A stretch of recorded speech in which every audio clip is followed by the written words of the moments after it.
ایک دفعہ کا ذکر ہے کہ ایک دور دراز کی مملکت میں ایک خوبصورت شہزادی رہتی تھی جس کا نام سیرافینا تھا۔ اس کی چمکیلی خوبصورتی پورے ملک میں مشہور تھی، لیکن اس کی شفقت اور ہمدردی ہی وہ تھی جو اسے لوگوں میں واقعی عزیز تھی۔ سیرافینا کا دل صاف ترین ندی کی طرح پاکیزہ اور ایک مسکراہٹ تھی جو دن کے تاریک ترین دن کو روشن کر سکتی تھی۔ قریبی جنگل کی گہرائیوں میں گریزیلڈا نامی ایک خوفناک ڈائن رہتی۔ وہ گھنے بالوں، مسوں اور تیز دانتوں کے ساتھ گھناؤنی تھی۔ گریزیلڈا کا دل اس کی ظاہری شکل کی طرح تاریک تھا، اور وہ ان تمام لوگوں سے خوفزدہ تھی جو اس کا راستہ عبور کرتے تھے۔ ایک دن ایک قاصد خوفناک خبر لے کر قلعے پر پہنچا۔ ایک خوفناک خشک سالی نے سلطنت کو اپنی لپیٹ میں لے لیا تھا اور فصلیں مرجھا گئی تھی، جس سے بڑے پیمانے پر قحط پڑا تھا۔ واحد حل جنگل کے اندر گہرائی میں پڑا ہے، جہاں ایک صوفیانہ کنواں کہا جاتا ہے کہ وہ بارش لانے کی طاقت رکھتا ہے۔ اپنے لوگوں کو بچانے کے لیے بے چین شہزادی سرافینا کنویں کو تلاش کرنے کے لیے خطرناک سفر پر نکلی۔ جب وہ جنگل میں داخل ہوئی تو اس کا سامنا خوفناک ڈائن گریزیلڈا سے ہوا۔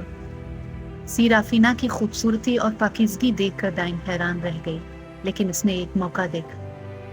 گریزیلڈا نے شہزادی کو کنویں تک لے جانے پر رضامندی ظاہر کی، لیکن صرف اس چیز کے بدلے میں جو سرافینا کو عزیز تھی، اس کا سب سے پیارا قبضہ، ایک سنہری لاکٹ جو اسے اس کی مرحوم والدہ نے دیا تھا۔ ہچکچاتے ہوئے سیرافینا نے لاکٹ حوالے کر دیا اور گریزیلڈا اسے کنویں تک لے گئے۔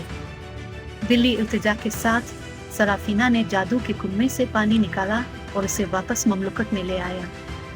جب اس نے خشک زمین پر پانی ڈالا تو بارش برسنے لگی، اس سے خشک سالی ختم ہو گئی۔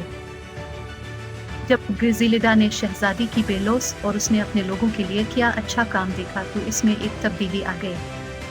ڈائن نے اپنے دل میں ایک گرمجوشی محسوس کی جسے وہ پہلے کبھی نہیں جانتی تھی۔ اس نے لاکٹ سیرافینا کو واپس کر دیا، جو اب مہربانی کی طاقت سے تبدیل ہو چکی ہے۔